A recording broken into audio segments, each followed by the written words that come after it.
estudantes do 8º ano, tá bom? Olha só, mais um conteúdo para a gente explorar. E o nosso conteúdo, ele está, claro, no nosso livro didático, na página 152, tá bom? Então, para acompanhar essa aula, né, vai gostar do assunto, prometo a vocês. Então, está na página 152 do livro de vocês, capítulo 8. E a temática é os Estados Unidos da América, tá bom? Qual América? Desde o 7º, 6º e agora no 8º ano a gente vem trabalhando, certo? Qual América a gente está falando? América do Norte, certo, pessoal? E aqui eu tenho a colonização dos Estados Unidos, certo? Os países que foram colonizados deixaram a sua marca, certo? A metrópole deixou a sua marca, certo?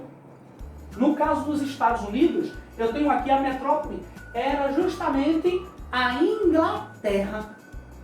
Ok, pessoal? A outra situação é, qual foi o objetivo da colonização, um dos objetivos da colonização, né, desse território? Abrigar colônias da Inglaterra por razões políticas, sociais e religiosas. Lá nos nossos conteúdos passados, qual é o tipo de colonização que eu estou trabalhando aqui? Colonização de povoamento. Olha só as características de uma colonização de povoamento. No caso do nosso país, qual foi o tipo de colonização? Exploração. Então, em uma colonização de exploração, não se falava basicamente nisso. Ok? Olha só, já a diferença surgindo aqui, tá bom? Uma outra característica é que a colônia, olha só, né, de povoamento. Isso aqui já debati, né, nesses dois primeiros tópicos aqui. A Inglaterra, quais eram os interesses dela? Comerciais, lógico, certo? E na extensa população da América. Então, os principais objetivos comerciais, né? Comercializar, vender produtos, comprar produtos, né, a preços muito baixos. Logo, para vender, eu preciso de pessoas para comprar. E a América tinha até por demais. Certo, pessoal? Logo, olha só, se tratando dos países europeus, né, é essa característica que eles, né, divulgaram, né, trabalharam tanto por uma colonização, certo, gente? Aí, outros pontos aqui, dificuldades na alimentação. O que foi que aconteceu? Vieram os europeus para os Estados Unidos, hoje conhecido como Estados Unidos, e começaram agora a trabalhar naquele espaço. Só que eles não imaginavam que ia passar por dificuldades extraordinárias. No caso aqui, uma seca terrível que ia acontecer. Passaram fome. Olha só que coisa mais emocionante. Sabe como eles resolveram essa questão aqui? Negociação com o povo nativo, que vocês conhecem como índios. Olha a diferença. Eles estavam passando fome e uma pessoa disse, não, peraí. A gente está passando fome porque a gente não conhece o território. A outra perguntou, e quem conhece o território? Os nativos.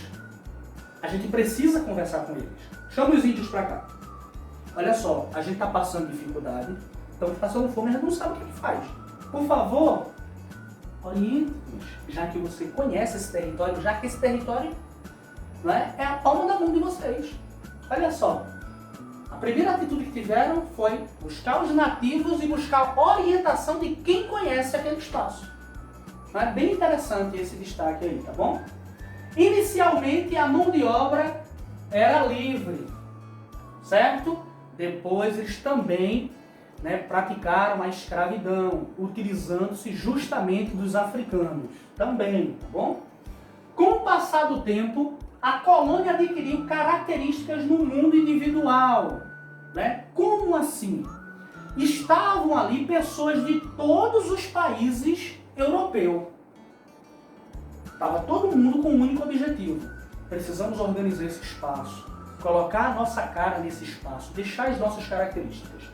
Mas chegou um momento que as ideias e os interesses começaram a entrar em conflitos.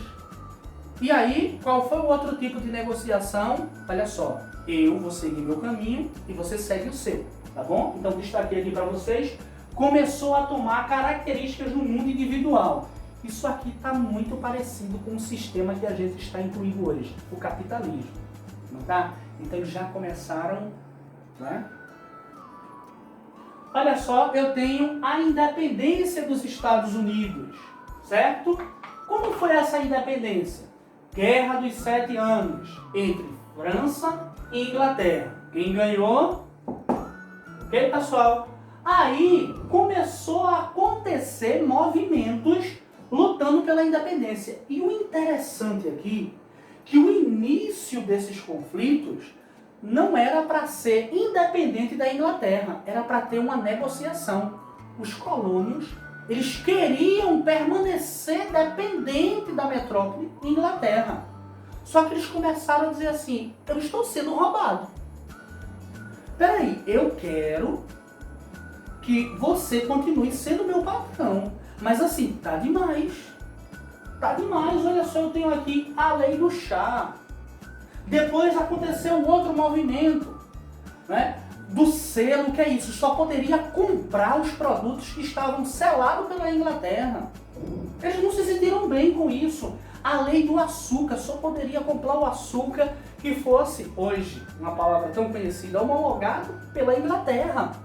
E os colonos não aceitaram isso, ok? Então, lá no início, eles não estavam lutando pela independência desse território. Eles estavam negociando. Peraí, abaixa mais o imposto? Desse jeito você vai acabar com a gente. Mas a Inglaterra não quis papo. Aí foi quando eles tomaram a atitude. Ah, tá bom, não quer negociar, então a gente agora quer a nossa independência, tá bom? E conseguiram, e aqui a gente tem o primeiro presidente dos Estados Unidos da América. Bom, e aqui eu tenho a Revolução Industrial, certo? E o interessante é que a Revolução Industrial nos Estados Unidos, ela aconteceu justamente na segunda fase da Revolução Industrial com relação à Europa, tá bom? Então, o que foi a segunda Revolução Industrial?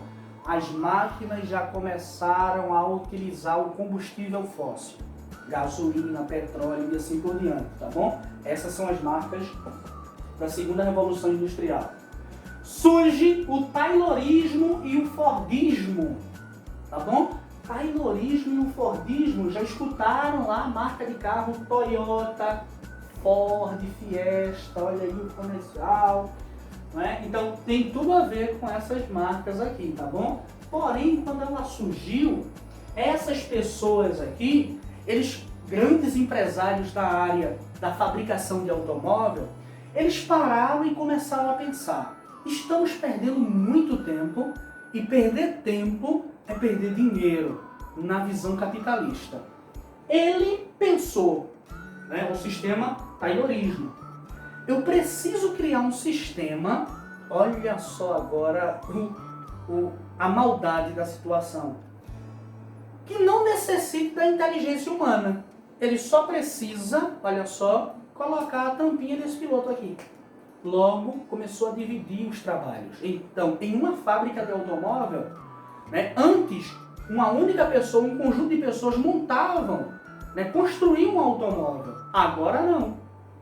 Nesse sistema aqui, eles passaram, cada um a desenvolver uma determinada função. Um coloca o pneu, a vida toda colocando pneu de carro. Tá bom? O outro coloca o motor, a vida toda colocando o motor do carro. O outro coloca o vidro, a vida toda colocando o vidro. No livro de vocês, isso é bem destacado, tá bom? Não exigia o uso da capacidade intelectual. Ok? Aí eu também tenho aqui o Fordismo. O Fordismo já começou a trabalhar na mesma linha, um pouco diferenciado, tá bom? Que é justamente a linha de produção. Então os trabalhadores ficavam parados, literalmente, e tinha tipo uma esteira, ia passando as peças e cada um ia colocando uma determinada peça. No fim, o trabalhador nem sabia o que eles estavam montando. E isso acontece até hoje. Basta você colocar aí no Google, né? Olha só, aqui em São Lourenço da Mata a gente tem uma fábrica, né? A Mectronic, tá bom? Pergunta se você conhece alguma pessoa que trabalha lá. Pergunte como é a linha de montagem. Você logo vai se ligar. Ah, o meu livro não está mergulhado no passado, ele também está contando o presente, tá bom? E daí surgiu o Taylorismo e o Fordismo, tá bom? Ambos não exigiam o uso da capacidade intelectual, só queria que o homem trabalhasse. Olha, eu pensei, não, trabalhe, meu filho. Não, eu pensei por você, tá bom? Essa daqui é justamente essas duas linhas aqui, né, que eles estão trabalhando. E eu não estou falando isso aqui no passado não, tá bom? Hoje é utilizado isso aqui mesmo. Uma observação que eu gostaria de fazer, você pode dar uma pausa aí nesse vídeo, abre outra aba, né, justamente no canal do YouTube, e coloca, né, tempos modernos. Um pedacinho do filme aí, dos tempos modernos, tá bom? Você pode colocar aí linha de fabricação de determinada marca de carro aí. Observe, vai ser justamente um desses dois aqui, tá bom? Hoje estão trabalhando associado, tá bom? Logo, linha de produção, a qual eu já vinha destrinchando, certo, pessoal? Seguindo, olha só, linha de produção. Eles não sabem aqui. Aí você diz, ah, você trabalha numa fábrica de automóvel? Aham. Ajeita o meu carro? Não. Lá eu só coloco um parafuso na roda. Né? Toda a vida. Certo? Isso aqui facilitou muito, porque qual é o objetivo do capitalismo? Produzir rápido, muito rápido. Então isso aqui foi de grande valia para o sistema capitalista. Certo, pessoal? Vamos seguir. Eu tenho aqui o período entre guerras. Certo? O que foi que aconteceu? Entre duas guerras, o que foi que aconteceu? Fortalecimento da economia dos Estados Unidos. Professor, mas eles não estavam preocupados com as pessoas que iriam morrer ou que morreram. Guerra, professor, isso é muito ruim. Ruim para quem? Para mim e para você, tá bom? Para o sistema capitalista, olha só, fortalecimento da economia. Muito dinheiro. Pessoal, mais uma vez, as guerras nunca foram feitas para proteger pessoas. As guerras sempre foram e serão para fortalecimento de uma economia que não servirá para você. Você doa a sua vida e eles, em troca, ganham dinheiro. Certo? Vamos seguir? Crise de 1929. Agora começa chegando a conta, né, para as pessoas, para a indústria dos Estados Unidos. Lembra? Aquela corrida, precisamos de rapidez, mais rapidez, precisamos produzir mais, vender mais, ganhar mais, tal. Chegou agora a conta, certo? Qual foi a conta? Altos lucros, tudo bem. E produtividade em larga escala nas linhas de produção, beleza. Só que isso aqui foi o responsável pela crise. Por quê? Produziram tanto, houve saturação do sistema de produção. Produziram tanto carro que não tinha ninguém para comprar carro. Produziram tantos objetos domésticos que não tinha ninguém para comprar. Todo mundo já tinha comprado. Produziram muito. Então, o que foi a crise de 1929, propriamente nos Estados Unidos? Foi altos lucros e, principalmente, larga escala nas linhas de produção, nas linhas industriais. Houve muito produto, então esses produtos começaram a ficar abarrotados, né, nos pátios das indústrias. Porque todo mundo já tinha comprado, comprar mais o quê? Agora. Certo, pessoal? E aí o que foi que aconteceu? A Quinta-feira Negra. Não sou responsável por isso aqui não, tá bom, pessoal? Eu quis ser fiel ao texto de vocês. Certo? Então, ô professor, não gostei disso aqui. Você vai estudar, terminar o 8º ano, o 9º ano, o 3º ano do ensino médio, vai para uma faculdade, vai estudar bastante, vai desenvolver muitas teses e tal, para você chegar aqui e dizer, gente, olha, tchau, tá bom? Deixa isso aqui quinta-feira, inventa outro nome aqui, porque aí você vai colocar a sua tese, tá bom? Eu coloquei simplesmente isso aqui para ser fiel né, ao texto de vocês. Lembrando, não concordo, poderia ser qualquer outra cor. Por que do negro? Certo? Vamos seguir. E sim, e o que foi essa quinta-feira negra? Essa quinta-feira negra foi justamente o dia que as empresas fecharam as portas. Não aguentaram, né, lotados de mercadorias sem poder vender. Tá bom? Então, foi quinta-feira negra, foi justamente o dia, né, que eles classificam como dia do sofrimento, as empresas declarando falência e assim por diante, certo? Eu tenho aqui, ó, o New Deal. Nada mais, nada menos do que um novo acordo. Como assim um novo acordo? Qual era o objetivo? Reverter a crise que eu apresentei para vocês anteriormente. Logo esse conteúdo no livro de vocês, olha só, a gente vai precisar, vou precisar que vocês acompanhem aí na página 159. E aí eu tenho quais foram os acordos, as ideias para reverter essa crise. Olha o primeiro tópico. O Estado passou a investir maciçamente 2 pontos. Obras públicas para gerar milhões de emprego. Ele agora começou a dizer, olha, vamos calçar a rua para dar emprego para o povo está passando fome. Começaram a inventar empregos na área pública, tá bom? O outro ponto. Destruição de excedentes agrícolas para evitar a baixa de preços. O que foi que estava acontecendo? Olha, tem muita tomate. E aí a gente está vendendo a tomate a 2 centavos.